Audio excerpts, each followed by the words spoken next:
101.7 তোমার FM আর আমি RJ সৃজন। আর আজ তোমাদের জন্য অনিন্দিতা নাথের লেখা ডাইনি।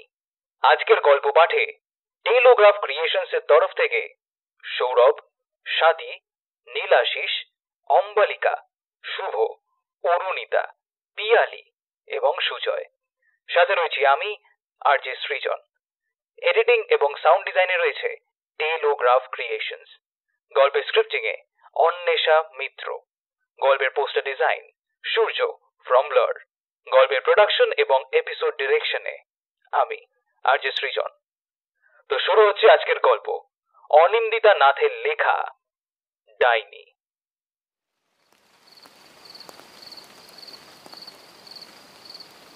মাটির দেওয়ালগুলো কোনো মতে দাঁড় করানো, তার মাথার উপর একটা অ্যাসবেস্টসের ছাউনি। জানলা থাকলেও সেখানে কোনো কপাট নেই, ক্যালেন্ডার দিয়ে জানলা ঢাকা। সেই ক্যালেন্ডারের মাঝখানে আবার দুটো ফুটো হয়ে গেছে। সেই ফুটো দুটো দিয়ে উহু করে ঠান্ডা বাতাস ঢুকে ঘরে। বিড়াল জানার মতো দুটো ছোট্ট শরীর কুঁকড়ে পড়ে থাকে বিছানায়। বিছানা বলতে মাটির ওপর খড় বিচুলি পেতে তার উপর একটা ছেঁড়া তোষক পাতা, পুরনো একটা শতচ্ছিন্ন চাদর। তার উপর ঘুমিয়ে আছে কানির যমজ দুই মেয়ে। মেয়ে দুটোর পিঠে হাত বুলিয়ে দিতে দিতে কানি ভেসে যায় ছোটবেলার গ্রামের বাড়ির স্মৃতিতে।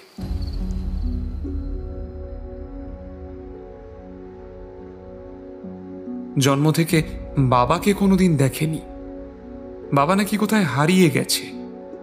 গ্রামের লোক কানাঘুষো বলতো ওদের বাবাকে ওর মাই মেরে ফেলেছে। মা সাধ করে নাম রেখেছিল কামিনী, বড় দিদি কমলা। দুজনে মিলে পুকুর, মন্দির, কাশফুলের জঙ্গল, ঝড়ের বিকেলে আম কুড়োনো সব করে বেড়াতো। ভোর হলেই মা বেরিয়ে যেত জঙ্গলে জড়িবুটি সংগ্রহ করতে। কত রকমের গাছ শিকড় দিয়ে নানা রকম ওষুধ বানাতে পারত মা। সবাই আড়ালে ওদের মাকে যাই বলুক না কেন, গ্রামের লোকের অসুখ সারাতে পারত একমাত্র তাদের মা। তাদের সুখের সংসারে কিভাবে যেন দুঃসময় নেমে আসলো। মা বাড়ি ছিল না সে রাতে, জঙ্গলে জড়িবুটি আনতে গিয়েছিল। মাকে খুঁজতে গিয়েছিল দুই বোন। ঝড়ে গাছের ডাল ভেঙে কমলা ওখানেই মারা যায়। কামিনীর একটা চোখ নষ্ট হয়ে যায়। তারপর থেকেই কামিনীর নাম এসে দাঁড়িয়েছে কানি। দুধ সাদা শরীরটা পুষ্টির অভাবে কেমন শুকনো, বাঁদিকের নষ্ট চোখটা পাথরের। সদর হাসপাতালের ডাক্তার ওই চোখখানা ঠিক করার অনেক চেষ্টা করেছিলেন, কিন্তু পারেননি। তারপর এক রাতে মা যেন কোথায় হারিয়ে যায়, কানির মনে পড়ে না। তারপর এঘাটের ওঘাটের জল খেতে খেতে আজ এই বস্তির ধারে একটা ছোট্ট ঘরে মেয়ে দুটোকে নিয়ে থাকে কানি। ওর স্বামীকে কেউ কোনোদিন চোখে দেখেনি। সবাই বলে ও মেয়ের স্বামী বলে কেউ ছিলই না। অনেকে জিজ্ঞেস করারও চেষ্টা করেছিল, সে কোনো উত্তর দেয় না। শাড়িটা ভালো করে কোমরের মধ্যে জড়িয়ে নেয়। একবার ফিরে দেখে মেয়ে দুটো পরম নিশ্চিন্তে ঘুমাচ্ছে। এখনো সূর্য উঠতে ঢের দেরি। আকাশের মুখ গোমড়া, টিপ টিপ করে বৃষ্টি পড়ছে সেই রাত থেকে। ত্রিপলের নিচে দাঁড়িয়ে শ্যাওলা ধরা ইটের দিকে তাকিয়ে একটা দীর্ঘশ্বাস বেরিয়ে আসে। শীতের কালে বৃষ্টি বড় বেদনা দেয়, তার মধ্যে আবার এক চোখে দেখতেও পায় না ভালো। দরজাটা বাইরে থেকে বন্ধ করে একটা তালা লাগিয়ে দিল কানি। যদিও দরজার যা অবস্থা, একটা লাথি দিলেই ভেঙে পড়বে। তবুও তো মায়ের মন। বিড়াল বাচ্চার মতো দুটো রুগ্ন অপুষ্ট বাচ্চাকে ঘরের মধ্যে খুলে তো রেখে আসা যায় না। ঘরের দেওয়ালের ক্যালেন্ডারে মা কালী দাঁড়িয়ে যেন এই মায়ের দুর্দশা দেখে মুচকি হাসছেন। এই ছবিটা এই বাড়ির একমাত্র পর্দা। মায়ের পেটের দিকে আবার দুটো ফুটো। কানি ভাবে একটা নতুন পিচবোর্ড পেলে ওই জায়গাটা ঢেকে দেবে। শীতের কালে ওই জায়গাটা দিয়ে খুব হাওয়া ঢোকে। বৃষ্টিটা বেশ বড় বড় ফোঁটায় পড়ছিল। ছাতা নেই, একটা ছেঁড়া ত্রিপল আছে, সেটা মাথায় দিয়েই স্টেশনে যাবে। পাশের ঘরের দুর্গা দিদিও যাবে। রাত 3টের সময় গিয়ে স্টেশনে অপেক্ষা করবে। তারপর মাল আসলে সেখান থেকে পাইকারি দরে সবজি কিনে এনে বিক্রি করে স্টেশনের ধারে লাগোয়া বাজারে। যারা সরাসরি হাটে চলে যায় তারা একটু সস্তায় পায়। কানি পারে না, তার বাচ্চা দুটো ছোট। সবজি বিক্রি করে আবার বেলা থাকতে থাকতেই ঘরে ছুটে আসে বাচ্চা দুটোর জন্য একটু ভাত ফোটাতে। গরম গরম ফ্যান ভাত, আর তার মধ্যে 2টো আলু, 1 খাবলা নুন, সেই দিয়ে হাপুসপুস করে 3জন জঠরের আগুনে আহুতি দেয়। রাতের খাওয়া বলতে শুকনো মুড়ি আর দুপুরে পড়ে থাকা আলু সিদ্ধ। কানির ছোট মেয়েটা শুনতে চায় না, মাঝে মাঝে কাঁদে, কিন্তু কি করবে, উপায় যে আর নেই। সেই ডাক্তারবাবুর কম্পাউন্ডার অমিতের সঙ্গে ভাব ভালোবাসা করে গ্রাম ছেড়েছিল। তারপর কত বস্তি ঘুরে ঘুরে সংসার পাতলো ওরা দুজন। কালী মন্দিরে গিয়ে বিয়েও করলো। কানি তখন 7 মাসের পেট নিয়ে কোনো মতে দিন কাটাচ্ছে। বাচ্চা হওয়ার দিন ক্রমশ ঘনিয়ে আসছিল। এমন সময় অমিত বলেছিল ওর মায়ের শরীর খুব খারাপ। দেখা করতে সেই যে গেল, আর ফিরল না। তারপর বস্তির ভাড়া বাকি থাকায় সেখান থেকেও বাড়ি থেকে বের করে দিল। ভারী শরীরটা নিয়ে কাজ আর করতে পারত না।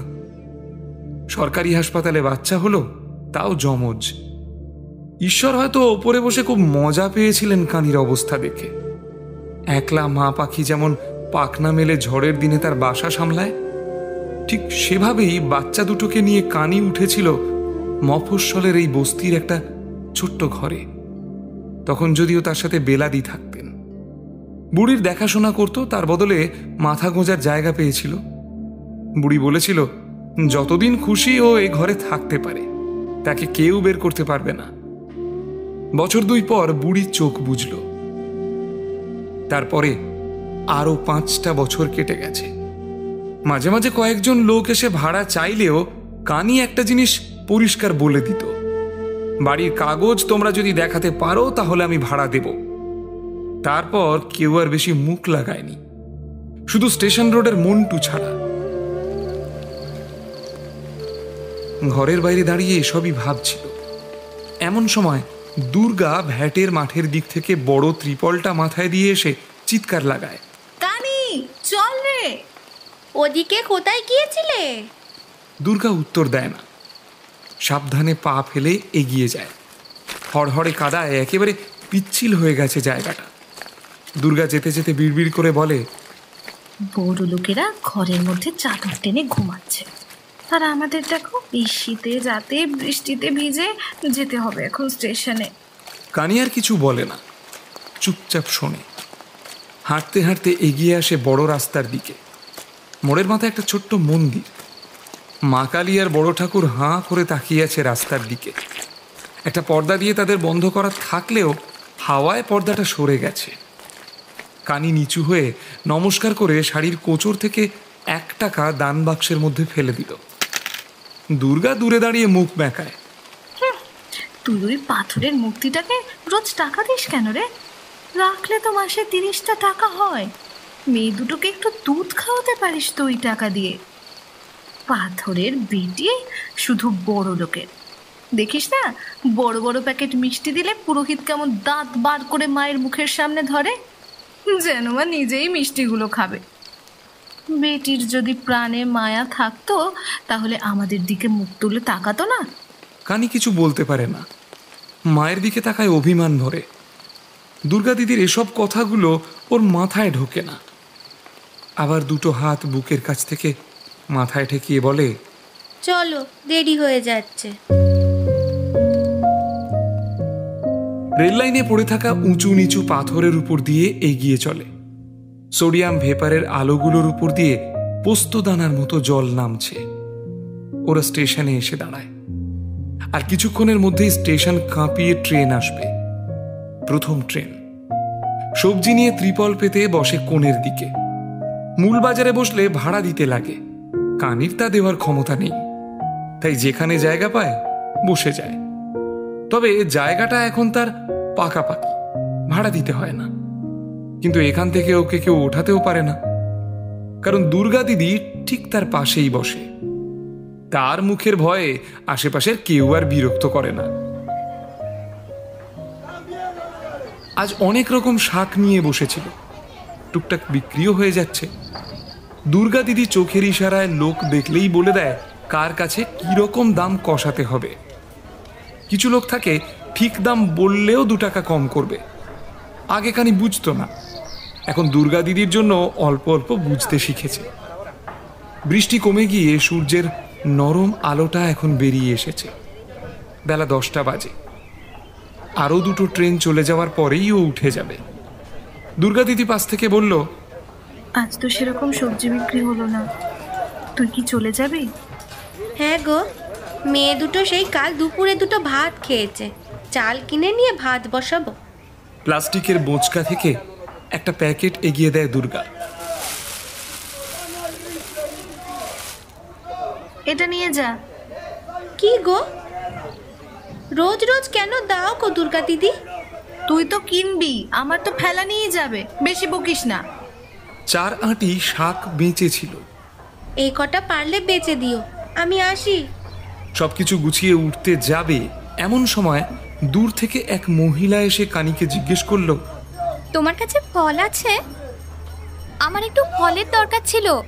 কানি অবাক হয়ে তাকায়। পাতলা ছিপছিপে গরম, পরনে একটা লাল সাদা শাড়ি আর মাথা ভর্তি সিঁদুর। হাতে প্লাস্টিকের ঝুড়ির মধ্যে একটা সন্দেশের প্যাকেট, তার মধ্যে লাল জবার মালা।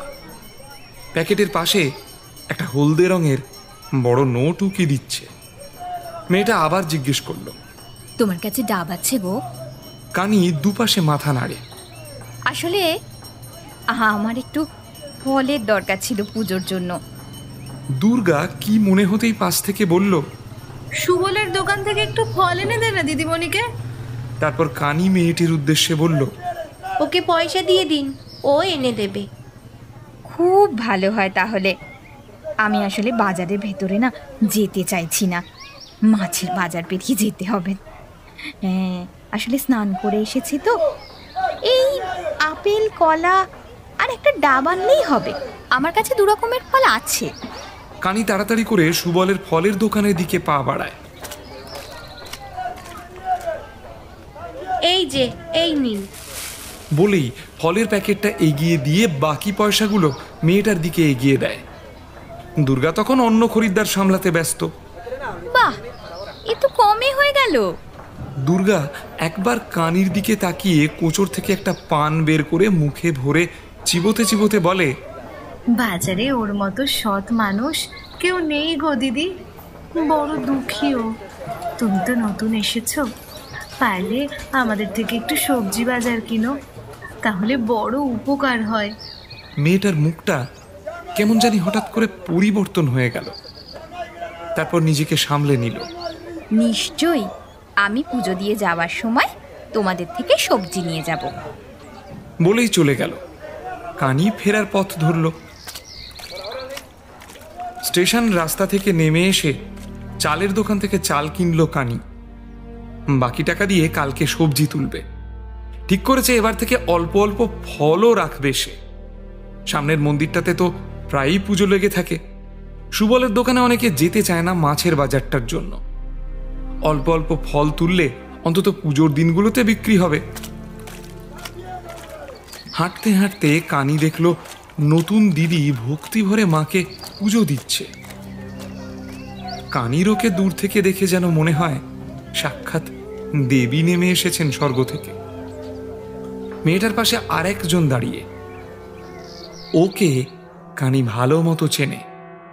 এ পাড়ার নাম করা মাস্তান মন্টু। ওকে দেখেই গা জ্বলে উঠল। রাতের অন্ধকারে কতবার হাত চেপে ধরেছে কানিকে, কোনো মতে নিজেকে ছাড়িয়ে পালিয়েছে। এমনকি মাঝে মাঝে রাতে দরজায় লাথি পর্যন্ত মেরেছে। দরজাটা এক রাতে প্রায় ভেঙেই ফেলছিল। সহ্য করতে না পেরে বেরিয়ে এসে ঠাস করে একটা গালে চড় মেরেছিল কানি। নেশার ঘোরে লাল রক্ত চক্ষু দুটো দেখে ভেতরে ভয়ে কুঁকড়ে গেলেও মুখে কিছুই বলেনি। মন্টু সেদিন বলেছিল, সময় আসলে দেখে নেব তোকে। তারপর থেকে দুজন দুজনকে এড়িয়ে চলে, কিন্তু সে বুঝতে পারে তার চলাফেরার পেছনে পেছনে মন্টুর লোক সব সময় ঘোরে। মন্দিরের ভেতর থেকে পুরুত মশাইয়ের মন্ত্রধ্বনি ভেসে আসছে। কানি আর সেখানে না দাঁড়িয়ে দূর থেকে প্রণাম করে বাড়ির দিকে পা বাড়ালো। বেশ অনেকটা এগিয়ে আসতেই পেছন থেকে একটা ডাক শুনে থমকে যায়। এই যে, একটু শোনো। অবাক হয়ে তাকিয়ে দেখে সেই নতুন দিদি। আমায় কিছু বলছো দিদি? হ্যাঁ, মানে একটা কথা বলবো, কিছু মনে করবে না তো? বলো। আমি না একজন রান্নার লোক খুঁজছি। তোমার চেনা জানা কোনো লোক থাকলে আমায় একটু বলবে গো। দিদিমণি, যদি কিছু মনে না করেন, আমি করি আপনার বাড়িতে রান্নাটা। তাহলে তো খুব ভালো হয়। আমি আসলে কাউকে চিনি না এখানে। কাল আসার পথে মন্দিরটা দেখে মায়ের কাছে পুজো দিতে এসেছিলাম। বলেই প্যাকেট থেকে একটা বড় সন্দেশ বের করে এগিয়ে দেয় কানির দিকে। কানি নিজের ট্যাগ থেকে একটা প্লাস্টিক বের করে সেটা মেলে দেয়। এর মধ্যে দাও দিদি, বাড়িতে মেয়ে দুটো আছে, ওরা খাবে। নতুন দিদির মুখটা কেমন একটা মায়ায় জানি ভরে যায়। একটা সন্দেশ নিজের হাতে রেখে পুরো প্যাকেটটা ধরিয়ে দিল কানির হাতে। নিয়ে যাও, তাহলে আজকে বিকেল থেকে আমার বাড়িতে তুমি রান্না করতে এসো। এক বেলা আসলেই হবে। দিনের বেলা তো তুমি এখানে থাকো, রাতের বেলা করে দিও, বাকি আমি ম্যানেজ করে নেব। তোমার বাড়ি কোথায়? চলো, যাওয়ার পথে আমি দেখিয়ে দেব। কানি একবার পেছন ঘুরে তাকিয়ে দেখে মন্টু আসছে কিনা। মন্টু এখনো মন্দিরের ওইখানেই দাঁড়িয়ে রয়েছে তার সাঙ্গপাঙ্গদের সাথে। বস্তিতে ঢোকার মুখে বাঁ দিকের রাস্তাটায় বড় লোকেদের বাড়ি।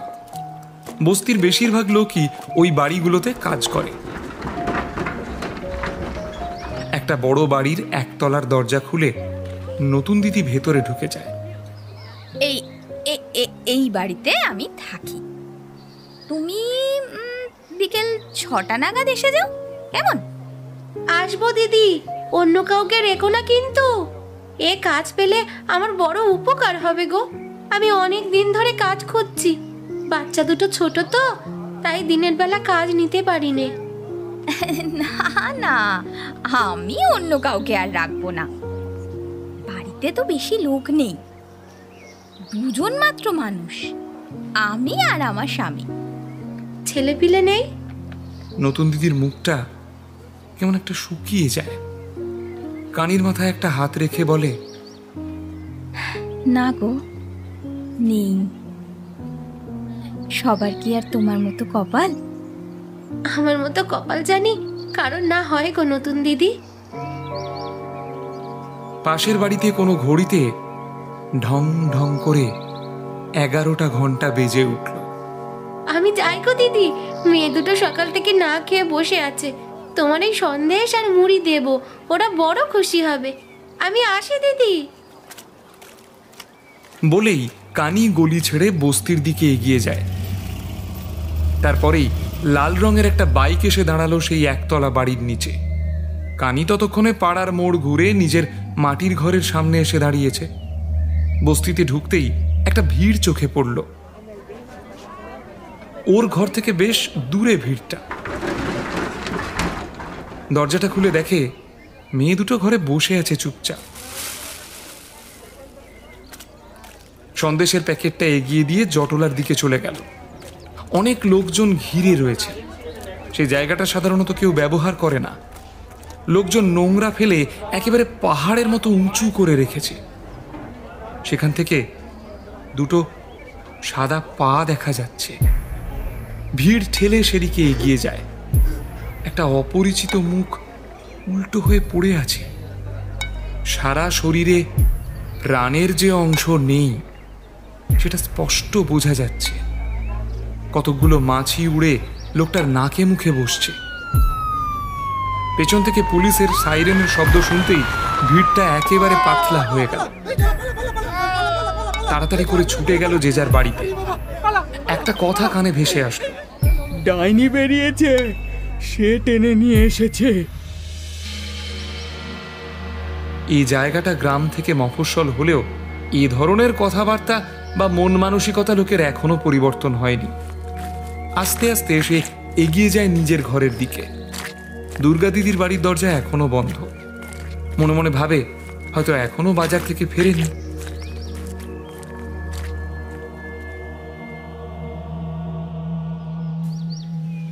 মেয়েদের খাবার খাইয়ে বিকেলে কাজে আসবে এমন সময় দরজার উপর কড়া নাড়ার শব্দ। খুলে দেখে খাকি পোশাকে পুলিশ দাঁড়িয়ে। কানির মুখ শুকিয়ে গেছে। ছেঁড়া শাড়ির উপর চাদরটা ভালো করে পেঁচিয়ে কোনো মতে বাইরে আসে।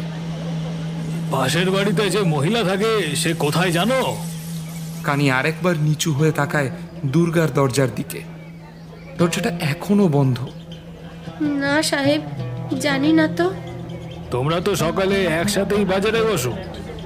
আমি তাড়াতাড়ি চলে এসেছিলাম। আজ সকাল কটার সময় গিয়েছিলে? অনেক ভোর, 3টে, 3:30 হবে। ওখানে যে বডিটা পাওয়া গেছে চেনো তাকে? পেছন থেকে ভিড়ের মধ্যে একটি লোক বলে উঠল, পাশের পাড়ার মধু সমাদ্দারের ভাই। কানির মনে পড়ল লোকটাকে। সুস্থ সবল লোকটা এক রাতের মধ্যে ওই রকম ফ্যাকাশে সাদা হয়ে গিয়েছে কিভাবে, তা তার মাথায় ঢুকলো না। স্যার, আমি বলছি এ নিশ্চয়ই ডাইনির কাজ। পেছন থেকে চেনা পরিচিত গলাটা শুনে কানির বুকের ভেতরটা ধক করে ওঠে। এ মন্টু। এই লোকটা কুপ্রস্তাব দিয়ে ওকে বিছানায় তুলতে চেয়েছিল। থাপ্পড় খাওয়ার পর আর আশেপাশে না আসলেও তাকে বিপদে ফেলতে এক পা পিছোয়নি। মন্টুকে দেখেই কানি একটু গুটিয়ে যায়। একদম ভুল সেটা গুলো, এইসব হয় নাকি আজকালকার দিনে? আরো 2-3 জন এগিয়ে এসে বলল, স্যার, গত 3 মাস ধরে তো এই চলছে। আগের শরীরগুলো তো নিয়ে গেলেন। ওই সেই পোস্টমর্টম নাকি একটা কি যেন বলে, করার পর ডাক্তার বলছে রক্ত শূন্য হয়ে মরেছে। ডাইনি ছাড়া কার কাজ হতে পারে এসব?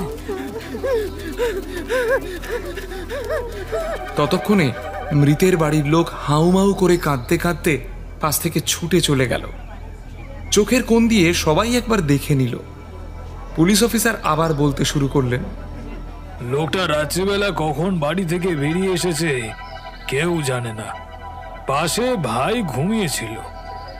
একবার তার মনে হলো কেউ যেন ডাকছে, কিন্তু শীতের রাত, তার উপর বৃষ্টি। মনের ভুল ভেবে তারপর সেও ঘুমিয়ে পড়ে। পাশ থেকে আবার কেউ বলে ওঠে, তাহলে নিশি ডেকে নিয়ে গেছে। পুলিশ অফিসারের মুখ আরো গম্ভীর হয়ে যায়। তোমরা নিজের বাড়িতে যাও। এমন সময় পাশের তালা খোলার শব্দে পুলিশ অফিসার সেদিকে ফিরে তাকায়। সাথে সাথে কতগুলো লোক পেছন থেকে বলে ওঠে, এই ডাইনি, এই সেই ডাইনি, এই সেই ডাইনি, সেই ডাইনি, এই সেই ডাইনি। দুর্গার হাতে ধরা বোঁচকা ধপ করে নিচে পড়ল। দুর্গা চিৎকার করে ওঠে, মাগো! একটা আদেলা ইঁট কেউ যেন ভিড়ের মধ্যে থেকে তার মাথা উদ্দেশ্য করে ছুঁড়ে মেরেছে। কপাল ফেটে রক্তের ফোঁটাগুলো চোখ বেয়ে নিচে নামছে। পুলিশ অফিসার কিছু না বুঝে একটা সিটি বাজালো। সাথে সাথেই গোটা কয়েক পুলিশ ছুটে এসে ভিড়গুলোকে সরিয়ে দিল। দুর্গা ওখানেই মাথা ঘুরে পড়ে যায়।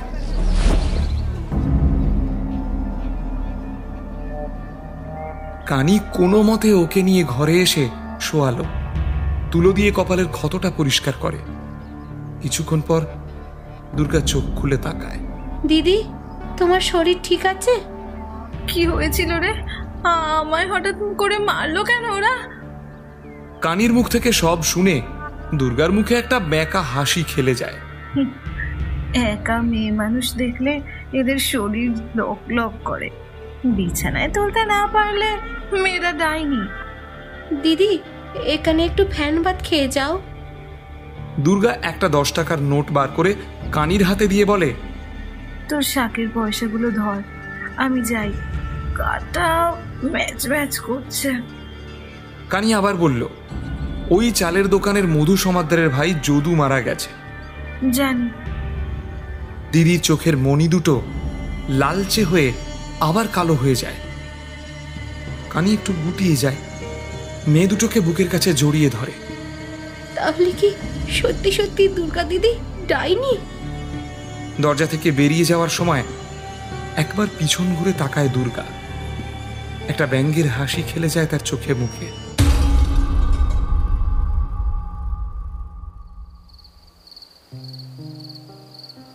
দোতলা বাড়িটার একতলায় ফোনে কার সাথে ফিসফিস করে কথা বলছিল নতুন দিদি।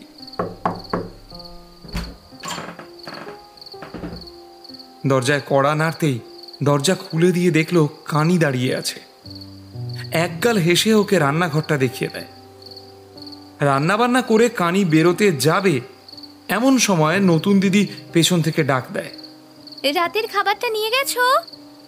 অবাক চোখে তাকিয়ে দেখে কানি। না দিদি, রাতের খাবার মানে? হাতে একটা 200 টাকার নোট ধরিয়ে দিয়ে বলে, নাও, এটা তোমার মাইনে থেকে তোমায় অগ্রিম দিলাম। আর এবার থেকে বাড়ি যাওয়ার সময় রাতের খাবারটা আমার বাড়ি থেকেই নিয়ে যাবে, একদম মনে থাকে জানো। কানি মাথা নিচু করে পায়ের বুড়ো আঙুল দিয়ে আর একটা আঙুল খোঁচাতে থাকে। এইবার হয়তো ভগবান মুখ তুলে চাইলেন। স্টিলের টিফিন বক্স হাতে দিয়ে ধরিয়ে কানিকে বিদায় দেয় নতুন দিদি। বাড়ি থেকে তার বস্তির বাড়িটা বেশি দূর না, এই মিনিট 7 রাস্তা। আস্তে আস্তে ভাবছিল নিজের গ্রামের কথা। তার মা ছিল সেই গ্রামের জটা বুড়ি। গ্রামের সবাই ওষুধপত্র সব নিতে আসতো। মায়ের মাথার উপর অনেক বড় একটা জটা ছিল, তাই সবাই ওই নামে ডাকত। রাতের বেলায় কত আদর যত্ন করে ওদের 2 বোনকে খাওয়াতো। তার দিদিও চলে গেল, মা কোথায় যেন হারিয়ে গেল। একা রয়ে গেল কানি। মাস 2 বেশ ভালোভাবে কেটে গেছে। মা কালীর ফটোটার ফুটো ক্যালেন্ডারের পেছনে এখন একটা রঙিন পর্দা ঝুলছে। ছেঁড়া গদির বদলে নতুন দিদি কানিকে একটা ভালো গদি দিয়েছে। আজকাল বাজারে বিক্রি করে বেশ হাতে 2 পয়সা হয়েছে। মেয়ে দুটোর শুকনো শরীরে আস্তে আস্তে যেন একটু একটু করে মেদ জমছে। দুপুরের পর ঘরেই বসেছিল কানি। দুর্গা দরজার বাইরে এসে দাঁড়ায়। কানি এগিয়ে এসে বলে, এসো না দিদি, ওইখানে দাঁড়িয়ে আছো কেন? তোর ঘরখানা তো আজকাল চিনাই যায় না, ছাতাটা দিতে এলাম রে কানি। তুমি রাখো না দিদি। না রে, তোর নতুন দিদি দিয়েছে, আমি কি নিতে পারি? দুর্গার কথাগুলো কেমন যেন লাগে। কানির মনে হয় মানুষটা যেন একটু করে বদলে যাচ্ছে। আগের মতো করে এখন আর আপন করে নেয় না। বড় মেয়েটা খাটের উপর শুয়েছিল। দুর্গা ওর গায়ে হাত দিয়ে বলল, জ্বর এখনো কমেনি রে? না গো দিদি, জ্বরটা কিছুতেই কমছে না। আজকে দুপুরে সেজন্য ভাত দিইনি, সাবু জাল দিয়ে খাইয়েছি। ছোট মেয়েটা একটা বাটির মধ্যে 2টো নাড়ু এনে দুর্গা দিদির মুখের সামনে ধরে। মাথায় হাত দিয়ে একটা নাড়ু তুলে নেয় দুর্গা। আজ রান্না করতে যাবি না? যাব দিদি, একটু রাত করে যাব। বলেছে রাতে 8টার পরে আসতে। দুর্গার মুখটা কেমন একটা গম্ভীর হয়ে যায়। মানুষকে বিশ্বাস কর, কিন্তু অন্ধবিশ্বাস করিস না। কেন গো দিদি? এমনি বললাম। এমনি তো নতুন দিদি মানুষটা ভালোই, আমি তো দেখেছি, তবু বললাম।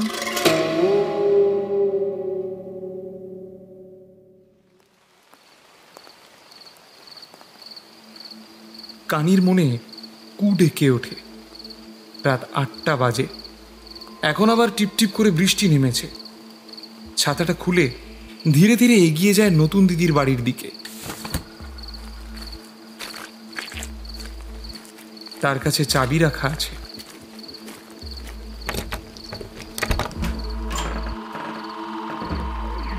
চাবি খুলে দেখে বাড়িতে একটা আলো অবধি জ্বলছে না। বুকটা যেন কেমন একটা ছ্যাদ করে ওঠে। আলো জ্বালাতেই বুঝতে পারে কারেন্ট নেই। চেনা পথ, তবুও ধীরে ধীরে এগিয়ে যায় রান্নাঘরের দিকে।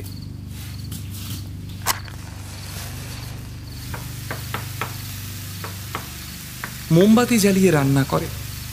চারিদিকে তাকায় কানি। বারবার যেন মনে হয় কতগুলো অপরিচিত ছায়া ঘরের মধ্যে এদিক ওদিক ঘুরছে।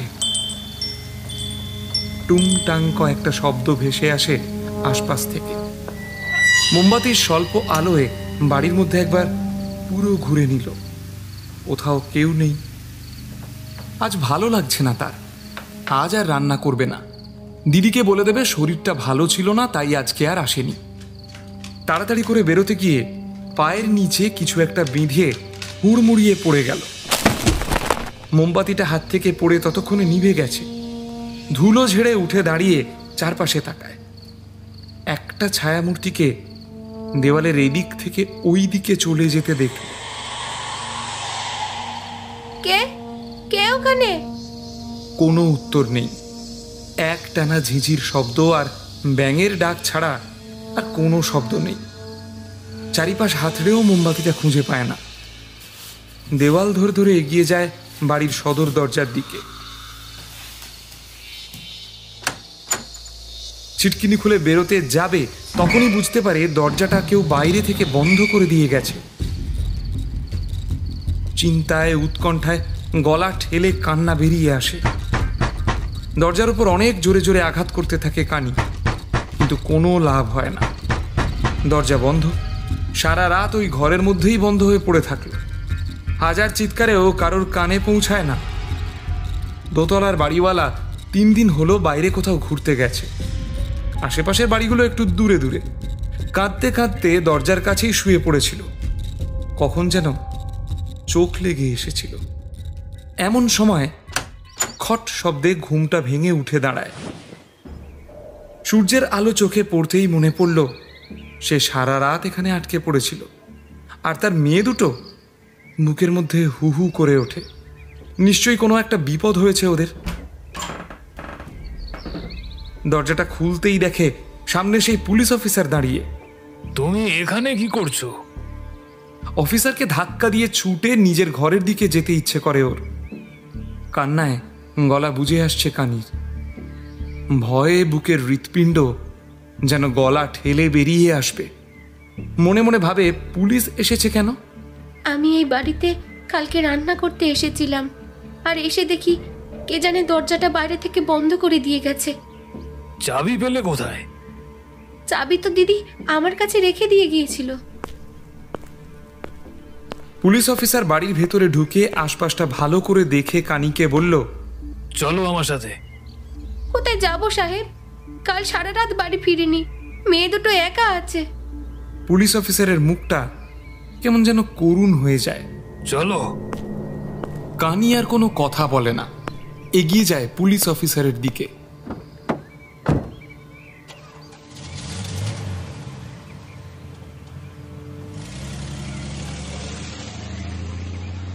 সে ভেবেছিল তাকে হয়তো থানায় ধরে নিয়ে যাবে, কিন্তু না, জিপটা বস্তির সামনে এসে দাঁড়ালো।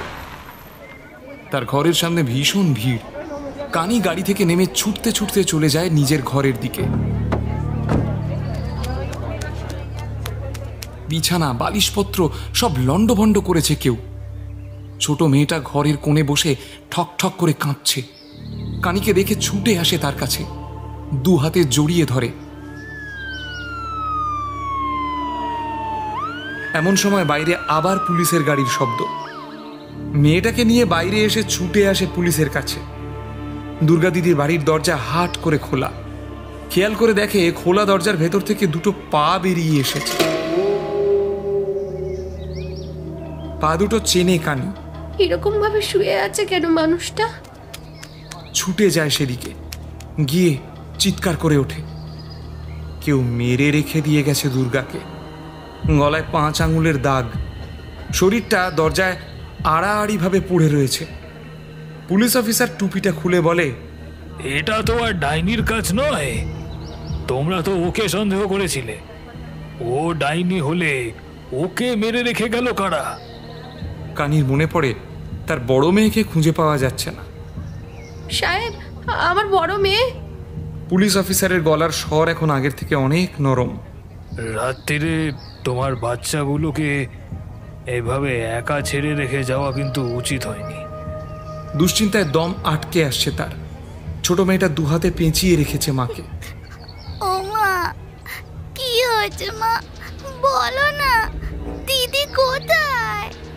কেউ এক গ্লাস জল এগিয়ে দেয় বাচ্চাটার দিকে। সেটাকে কোনো মতে শেষ করে কাঁদতে কাঁদতে বলল, মা, তুমি যখন কাজে চলে গিয়েছিলে তখন নতুন মাসি এসেছিল। তারপর মাসিটা আমাদের অনেক মিষ্টি আর কেক খেতে দিল।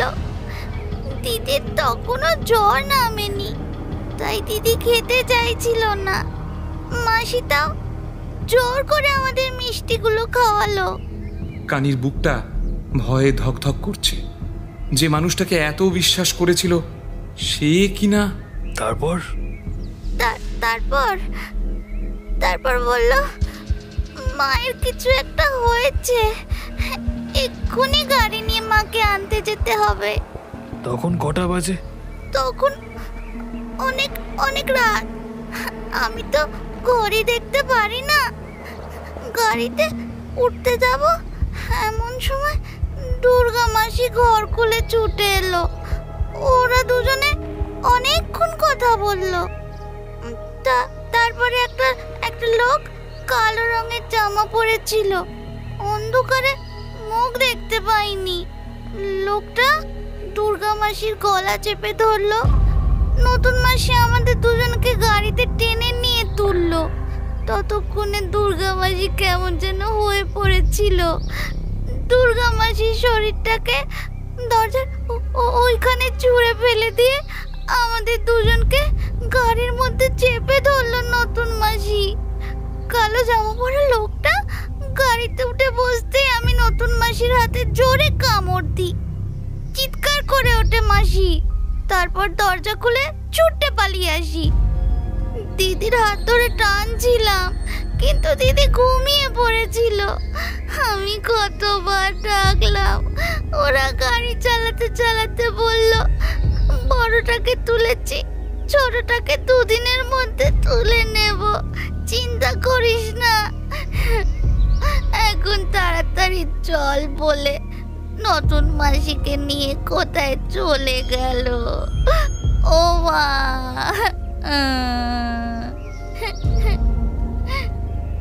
মেয়ের কথা শুনে রাস্তার মধ্যেই ধপ করে বসে পড়ল কানি।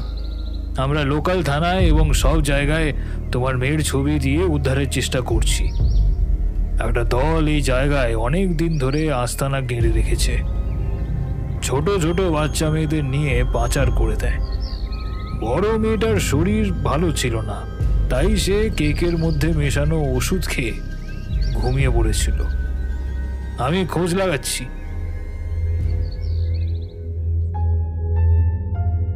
সেদিন সারা রাত থানায় ছোট মেয়েটাকে নিয়ে বসেছিল কানি। যদিও কোনো খবর পায়নি। তারপরে প্রায় 3 মাস কেটে গেছে। বড় মেয়েটাকে আর খুঁজে পাওয়া যায়নি। ছোট মেয়েটাকে এখন আর চোখের আড়াল করে না কানি। আজ কয়েকদিন ধরেই ছোটটার আবার সেই জ্বর শুরু হয়েছে। দুর্গার ঘরের বাইরে এসে চোখ দুটো সেই মানুষটাকে যেন খুঁজতে চেষ্টা করে পায় না। ওই ঘরে এখন নতুন লোক বাস করছে। রোজ একবার করে বাজার থেকে ফেরার পথে থানা ঘুরে আসে। যদি মেয়েটার কোনো খবর পায়, আগে ভেতরে ঢুকে জিজ্ঞেস করত। এখন বাইরে থেকেই একবার দেখে সাহেবের চোখের দিকে দেখে এসে বুঝতে পারে যে কোনো খবর নেই। নতুন দিদির বাড়িতেও কয়েকবার গিয়েছে। সে বাড়ি এখন তালাবন্ধ হয়ে পড়ে আছে। আজও সে ফিরে আসছিল থানার বাইরে থেকে। বড়বাবু দেখে ডাক দিল। কানি থমকে দাঁড়ায়। ছোট মেয়েটা কোলে মাথা রেখে কখন যেন ঘুমিয়ে পড়েছে। কোনো খবর আছে সাহেব? ফোঁটা ফোঁটা বৃষ্টি পড়ছে কখন থেকে। কুয়াশার চাদর একেবারে নিচে নেমে এসেছে। বিহারের বর্ডারের একটা গ্রামে একটা বডি পাওয়া গেছে। ছবি মিলিয়ে দেখেছি তোমার মেয়ে।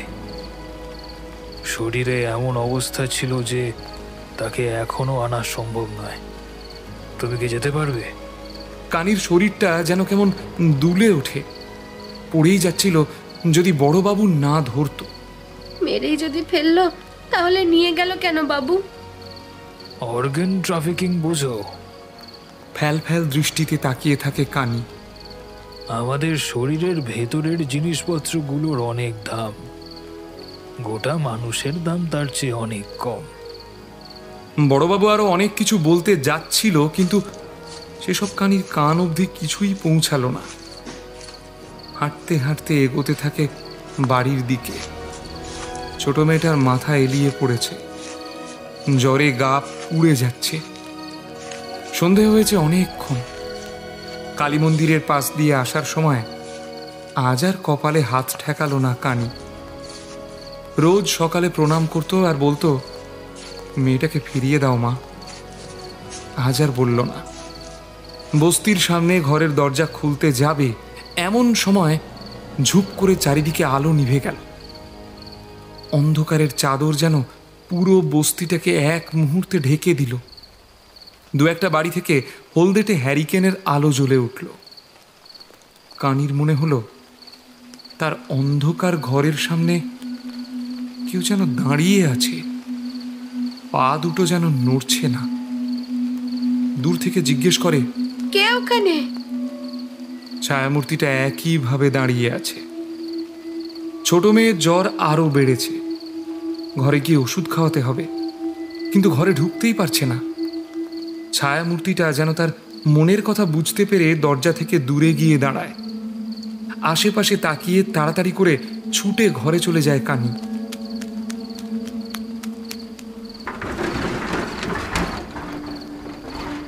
মেয়েটাকে শুইয়ে দিয়ে নিজেও খাটের উপর চুপ করে বসে থাকে। দরজার বাইরে ছায়ামূর্তিটা এখনো দাঁড়িয়ে। কানির সারা শরীরের রোম দাঁড়িয়ে গেছে। সে স্পষ্ট বুঝতে পারছে ওখানে যেই আছে সে কোনো মানুষ না। কে তুমি? আয় কানি, বাইরে আয়। গলার স্বর চিনে বুঝতে পারে এ আর কেউ না, তার দুর্গা দিদি। বিছানার চাদরটা খিমচে ধরে। দুর্গা দিদির পড়ে থাকা শরীরটার কথা মনে পড়ে। আবার দরজার বাইরে থেকে সেই কণ্ঠস্বর ভেসে আসে, আয় কানি। ডাকের মধ্যে কিছু একটা যেন ছিল। মোহগ্রস্তের মতো বেরিয়ে আসে ঘর থেকে। ছায়ামূর্তিটা একটু তফাৎ রেখেই তার থেকে চলছে। হাঁটতে হাঁটতে তারা চলে এসেছে সেই মাঠের কাছে যেখানে অনেকগুলো শরীর পড়ে থাকত। দুটো লোক অন্ধকারে গা মেখে দাঁড়িয়ে আছে। ছায়ামূর্তিটা একটু তফাতে, তার থেকে আরেকটু দূরে কানি। ধীরে ধীরে এগিয়ে যায় সেদিকে। ফিসফিসানিগুলো এখন অনেকটা স্পষ্ট। কানের কাছে কেউ যেন বলে, তুইও যা, আমিও তাই, আমাদের মধ্যে কোনো পার্থক্য নেই। এই কথাটা কানি অনেকবার শুনেছে দুর্গা দিদির মুখে। তার কি মনে হতে সে আরেকটু এগিয়ে যায় অন্ধকারে। পুরুষকণ্ঠ চিনতে পারে কানি। মন্টু? সারা শরীরে একটা জ্বালা ছড়িয়ে যায়। মন্টু এখানে কি করছে? ওকে যদি চেপে ধরে তাহলে? ফিরে যেতে যাবে, হঠাৎ করেই পরিচিত কণ্ঠ কানে আসে। তার পা দুটো মাটিতে আটকে যায়। মহিলা কণ্ঠ নতুন দিদির। বড়টাকে তো ভুলিয়ে ভালিয়ে নিয়ে গেলাম, কিন্তু মেয়েটা যে এত রুগ্ন কে জানতো। বেশি মানলো তো পাওয়া গেল না। ছোটটাকে কিভাবে তুলবে মন্টু? কানির পায়ের নিচটা দুলে ওঠে। এসবের সঙ্গে মন্টু জড়িত। পায়ের কাছে পড়ে থাকা ইট তুলে নিয়ে সেটাকে ছুঁড়ে মারে অন্ধকারে। মন্টুর মোটর সাইকেলে লেগে টং শব্দ হয়। মুখ থেকে একটা অশ্রাব্য গালি দিয়ে বলে, কেবে? একটা টর্চ লাইট জ্বলে ওঠে। কানিকে দেখে ওদের দুজনের মুখই ফ্যাকাশে হয়ে গেছে। মন্টু তখনই মোটর সাইকেলে উঠে জোরে মোটর সাইকেল চালিয়ে অন্ধকারে মিলিয়ে যায়। নতুন দিদি ওখানে পাথরের মতো দাঁড়িয়ে। চারিদিকটা আবার অন্ধকারে ঢেকে গেছে। অবাক হয়ে নতুন দিদির দিকে তাকিয়ে দেখে এখন মানুষটাকে একদম অন্যরকম লাগছে। কালো রঙের জামা প্যান্ট পরা, একেবারে অচেনা লাগছে তাকে। চারিদিকে অন্ধকার থাকলেও অনেকক্ষণ থাকার ফলে চোখটা যেন সয়ে এসেছে। ঠিক তখনই কানি দেখল নতুন দিদির শরীরটা মাটি থেকে অনেকটা উপরে কেউ যেন টেনে ধরেছে, পা দুটো শূন্যে দাপাদাপি করছে। আমায় ছেড়ে দাও, আমায় ছেড়ে দাও, আমি করিনি, সব মন্টু। নতুন দিদির কথা বন্ধ হয়ে গোঙানি বেরিয়ে আসে। কানি দূর থেকে দাঁড়িয়ে দেখে বাচ্চা যেমন পুতুল খেলতে গিয়ে পুতুলের মাথা ধর থেকে আলাদা করে দেয়, ঠিক সেই রকমই নতুন দিদির মাথাটা পেছন থেকে ঘুরিয়ে দিল সেই ছায়ামূর্তি। একটা আঁক শব্দ করে শরীরটা পড়ে গেল সেই মাঠের উপর। ছায়ামূর্তি ধীরে ধীরে অন্ধকারে কোথায় যেন মিলিয়ে গেল। কানির সারা শরীরের মধ্যে কেমন যেন রক্তের স্রোত বইছে। ঘরে এসে ছোট মেয়েটার পাশে বসে। জ্বর নেমেছে অনেকটা। পুলিশ সাহেব বলেছিলেন বড় মেয়েটার শরীরের সব অঙ্গ প্রত্যঙ্গগুলো ওরা কেটে বিক্রি করে দিয়েছে। রাগে সারা শরীর কাঁপতে থাকে, চোখ থেকে জলের বদলে যেন লাভা বেরিয়ে আসছে। ঘরের বাইরে ছায়ামূর্তিটা এখনো দাঁড়িয়ে আছে। একটা জোরে নিঃশ্বাস নিয়ে উঠে দাঁড়ায় কানি। কুয়াশা ঢাকা রাস্তায় বেরিয়ে পড়ে। ছায়ামূর্তিটা তার আগে আগে হাঁটছে, কানি তার পেছনে। ছোটবেলার কিছু ঘটনা তার চোখের সামনে ভেসে আসছে। পূর্ণিমা রাতে চাঁদের আলো যখন জানলা দিয়ে ঘরে ঢুকত, ওরা দুই বোন ঘুমিয়ে পড়ার পর তাদের মা দরজা খুলে দাঁড়াতো উঠোনে, দুহাত আকাশের দিকে বাড়িয়ে দিত, বিড়বিড় করে কি সব যেন বলতো। ধোঁয়া ধোঁয়া কিছু নেমে আসতো উঠোনে। মাকে তখন দেখত মাটি থেকে খানিক শূন্যে ভেসে থাকতে। চারিদিকে অদ্ভুত আলো আঁধারির বলয় ঘুরে ঘুরে বেড়াতো। দিদি হাত ধরে টেনে দরজা বন্ধ করে শুইয়ে দিত। দূর থেকে ট্রেনের কু ঝিকঝিক শব্দ আর এক টানা ঝিঝি পোকার ডাকে ঘুম নেমে আসতো ওদের চোখে। তারপর একদিন রাতে ঘরে ঝড়ের শোঁ শোঁ শব্দ বইছে। দরজার বাইরে আবার সেই আলো আঁধারির খেলা। অল্প ফাঁক করে দেখল কালো ছেঁড়া পোশাকে উঠছে তার মায়ের শরীরটা। ধোঁয়া ধোঁয়া শরীরের বদলে কতকগুলো কালো অবয়ব তার মায়ের শরীরটা ধরে টানছে, টেনে নামিয়ে আনছে মাটির দিকে। তারপর তারা মাকে টেনে নিয়ে গেল মাটির গভীরে। পৃথিবী গিলে নিল তার মাকে। শেষবারের জন্য দেখেছিল ওই দুটো চোখ, লাল হলদে রঙের জ্বলন্ত কয়লার দুটো চোখ। কানির মাথার মধ্যে শুধু একটাই শব্দ ভেসে আসছে, তুই আর আমি কি আলাদা? আমরা তো একই।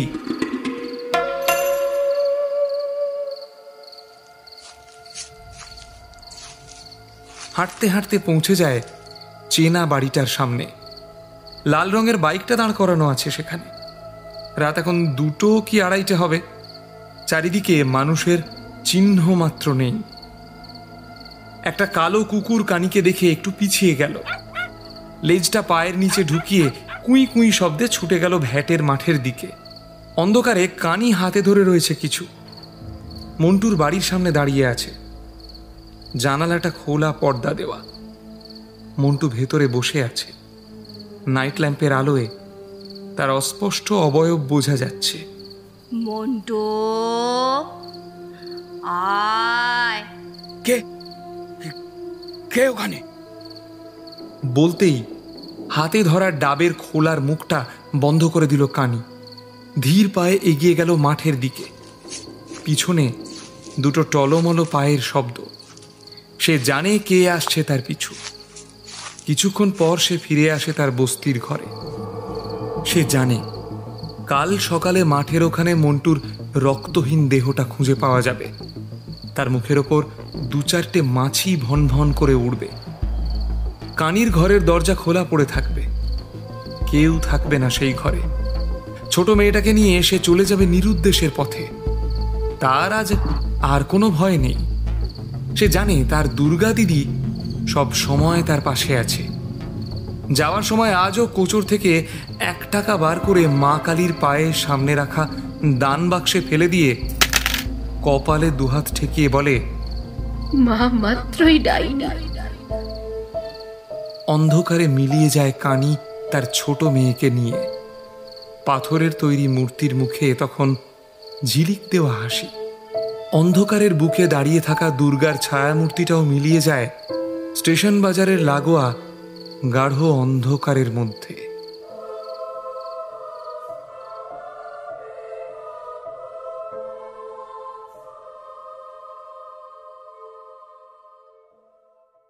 শুনছিলে আজকের গল্প অনিন্দিতা নাথের লেখা ডাইনি।